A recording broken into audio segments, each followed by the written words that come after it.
அஸ்ஸலாமு அலைக்கும், good morning, welcome to JJ mumps kitchen. எல்லா போலும் இறைவனுக்கு. இன்றைக்கி நம்ம என்ன பார்க்க போகிறோம்னா, ஒரே மாவில் 4 மாதிரியான பலகாரம் நம்ம பார்க்க போகிறோம். கண்டிப்பாக உங்களுக்கு இது ரொம்ப பிடிக்கும், யூஸ்ஃபுல்லாக இருக்கும்னு நினைக்கிறேன். கண்டிப்பாக நீங்கள் ட்ரை பண்ணி பாருங்கள். அதுக்கு முன்னாடி என் சேனல் இது வரைக்கும் சப்ஸ்கிரைப் பண்ணி சப்ஸ்கிரைப் பண்ணி பக்கத்தில் இருக்கிற மணி பெல் ஐக்கானை கிளிக் பண்ணிக்கிறேங்கம்மா. அப்போ நான் போடுற வீடியோக்கள் உடனே கொண்டு வரும். இப்போ அரிசியை 4 ஹவர் ஊற வச்சுருக்குமா. அரிசி 2 கப்பு, 200 கிராம் அரிசி, ஒரு 4 ஸ்பூனு உளுந்து, 1 ஸ்பூனு வெந்தயம், ஒரு கைப்பிடி அளவு அவல் 4 ஹவர் ஊற வச்சு அரைச்சி வச்சுக்கிறோங்க. தண்ணி அந்த அளவுக்கு ஊற்ற வேணாம், இட்லி மாவு மாதிரியே நல்லா, ஆனால் கொஞ்சம் நெருண்டு, ரொம்ப நைஸாக அரைக்கக்கூடாது குழிப்பணியாரத்துக்கு. அதோட இப்படி அரைச்சி வச்சுக்கிறோங்க. சரியா? இந்த ஒரு மாவில் நம்ம எத்தனையோ வகையான பலகாரங்கள் நம்ம செய்யலாம். நான் இப்போ உங்களுக்கு 4 மாதிரியான பலகாரம் சொல்லி காட்டுறேன். இது இப்போ நம்மளுக்கு 4 ஹவர் புளிக்கணும். உப்பு சோடாமா போட்டு அரைச்சே வச்சுருங்க. சரியா? 4 ஹவர் நம்ம சுட போகிறோம், அதனால் நீங்கள் அதையே போட்டு அரைச்சி வச்சுருங்க. அதுக்கப்புறம் 4 ஹவர் ஆயிடுச்சு.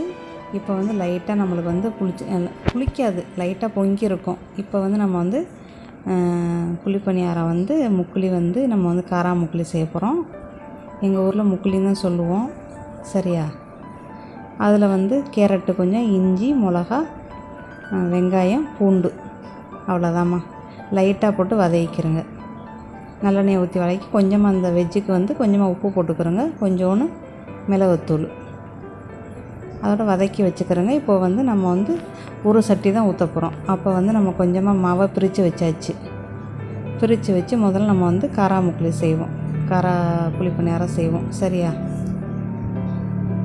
இதை இப்படி கிண்டி விட்டு, நம்மளுக்கு ரொம்ப திக்காக இருந்தால் நம்மளுக்கு சாஃப்டாக இருக்காது, கொஞ்சமாக தண்ணி ஊற்றிக்கிறேங்க. நம்மளுக்கு இட்லி மாவோட கொஞ்சம் இதாக வேணும். சரியா? அப்புறம் இது இனிப்பு பணியாரம், இனிப்பு குழி பணியாரம். அதுக்கு ஏலக்காய் தூள், மாவு, கொஞ்சோண்டு கருப்பு சீனி காய்ச்சி வச்சது, கருப்பட்டி திக்காக காய்ச்சி நான் வச்சுருப்பேன் எப்போவுமே. கொஞ்சோண்டு தண்ணி விட்டு காய்ச்சி வடிகட்டி வச்சுருவோம்மா, சர்க்கரையவோ கருப்பட்டியவோ. அந்த இது சர்க்கரை. சரியா? ப்ரௌன் சுகர் கிடையாது, கருப்பு சர்க்கரை. அவ்வளோதான். இதுக்கு நீங்கள் தண்ணி ஊற்ற வேண்டியதில்லை. நம்ம இதுக்கு கொஞ்சமாக தண்ணி விடணும், ஏன்னா ரொம்ப திக்காக இருக்குது, அப்புறம் சாஃப்டாக இருக்காது நம்மளுக்கு. ஸ்பூன் கணக்கில் ஊற்றிக்கிறேங்க. ஊற்றி உங்களுக்கு தெரியணும், பதத்துக்கு வரணும் நம்மளுக்கு கொஞ்சம் குழண்டு. அதோட அவ்வளோதாம்மா. 2 மாவு நம்ம ரெடி பண்ணிவிட்டோம். இப்போ 2யுமே உங்களுக்கு சுட்டு நான் இப்போ காட்டுறேன். அதோட எண்ணெயை தடவிக்கிறேங்க. எண்ணெயை லைட்டாக ஊற்றிக்கிட்டு தடவுற இது இருந்தால் தடவிக்கிறேங்க. ஒன்றுமே இல்லையா, டிஷ்யூ வச்சு கூட நீங்கள் தடவிக்கிறலாம். அவ்வளோதான், முடிஞ்சிருச்சு. அதுக்கப்புறம் எடுத்து ஊற்றுங்கம்மா.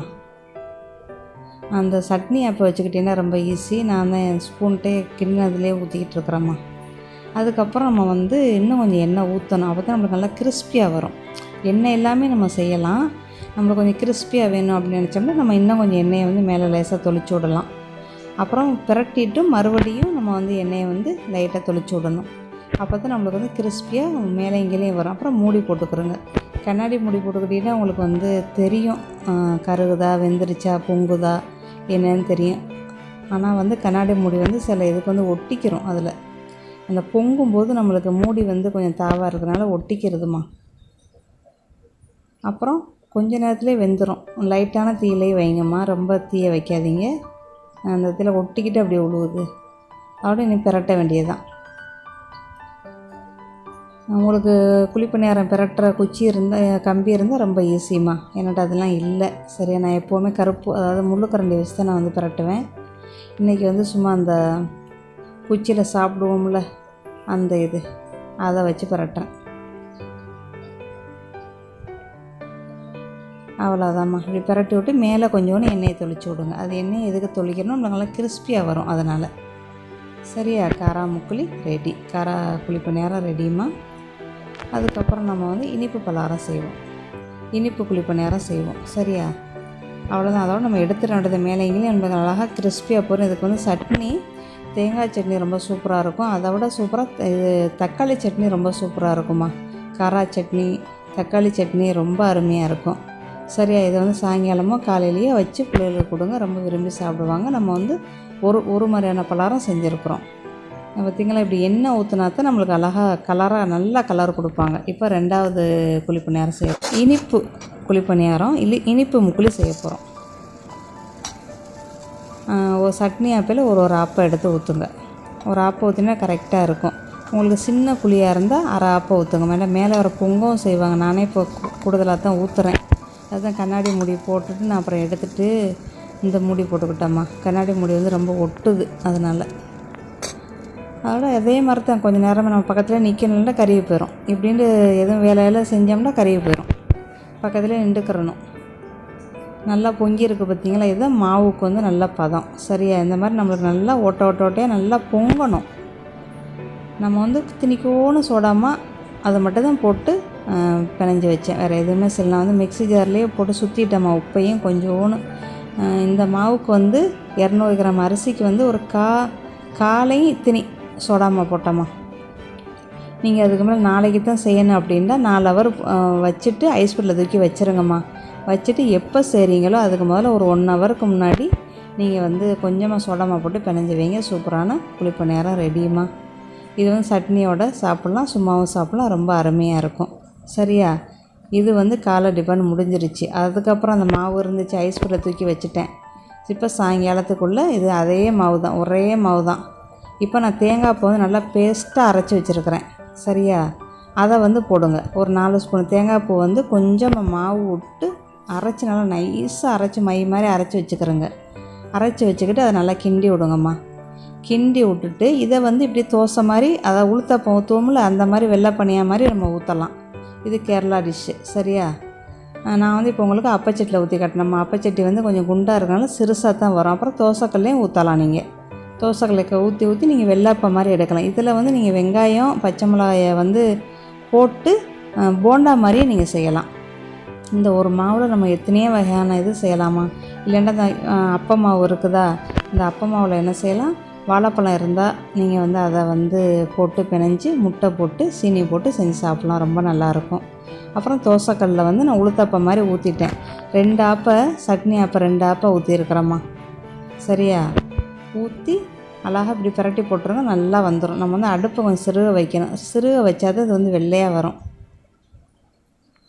அவ்வளோதாம்மா. நம்ம வந்து 2-3 மாதிரியான இது உங்களுக்கு சொல்லி காட்டிட்டு இன்னும் ஒரு மாதிரி உங்களுக்கு இருக்குது. இதில் எத்தனையோ வகையானது நீங்கள் செஞ்சு நீங்கள் பிள்ளைகளுக்கு கொடுக்கலாம். ஒரே மாதிரி செய்யாமல் ஒரே அப்ப மாவு தான் பாருங்கள். நம்ம வந்து அரைச்சது வந்து குழிப்பணியாரத்துக்குள்ள மாவு தான் அரைச்சோம்.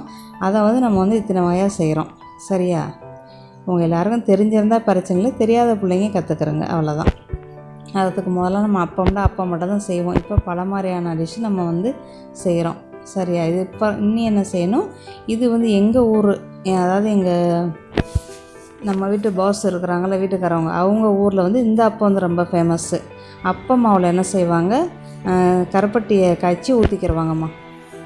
ஊற்றி ப்ரௌன் கலரில் அப்பம் கொடுப்பாங்க. அவ்வளோ நல்லாயிருக்கும். அது நல்லா கிறிஸ்பியாக இருக்கும். அந்த ஓரங்கள் வந்து அப்படி ஒரு கிறிஸ்பியாக இருக்கும். சுட சாப்பிட சாயங்காலத்துக்கு நீங்கள் பிள்ளைகளுக்கு செஞ்சு கொடுத்தீங்கன்னா அருமையாக சாப்பிட்டு போயிடுவாங்க வாயை திறக்காமல். நான் வந்து ப்ரௌன் சுகர் தான் எப்போதும் போடுவேன். நீ கருப்பு சீனி இருக்கிறனால கருப்பு சீனியும் கொஞ்சமாக போடுறோம்மா. நீங்கள் வந்து வெறும் ப்ரௌன் சுகர் இருந்தால் அதுவே போடுங்க. அப்புறம் சட்டியை காய வச்சுக்கிறோங்க. கொஞ்சமாக எண்ணெயை தொளிச்சு இது பண்ணிக்கிறோங்க. டிஷ்ஷு இருந்தால் டிஷ்ஷூவில் வச்சு நினச்சி தொட்டுக்கிறோங்கம்மா. சரியா? இல்லைன்னா எண்ணெய் தடவருக்கு எதுவும் வச்சுருந்தீங்கன்னா செஞ்சுக்கிறோங்க. தோசை ஆப்பம் இருந்துச்சுன்னா நீங்கள் வந்து ஒரு ஆப்பை, குண்டாப்பம் இருந்தால் ஒரு ஆப்பை ஊற்றினீங்கன்னா கரெக்டாக வரும். நான் அதை எடுக்கலை, சட்னி ஆப்பே வச்சு ஊற்றுறேன். அவ்வளோதாம்மா. கொஞ்ச நேரம் வெந்துடும். கொஞ்ச நேரத்துலேயே வெந்துடும் இதுவும். ஆனால் அடுப்பு வந்து லேசான தீயில் தான் வைக்கணும். ஓரம்லாம் நம்மளுக்கு வந்து அழகாக கருவி ப்ரௌன் கலரில் வந்த பிறகு நீங்கள் அழகாக தூக்கி எடுத்துருங்க. அந்த ப்ரௌன் கலரை பிச்சு சாப்பிடுங்கம்மா. அப்படி ஒரு கிறிஸ்பியாக அவ்வளோ நல்லா இருக்கும்மா இந்த அப்பம். சரியா? இது வந்து எங்கள் ஊர் அப்பம்.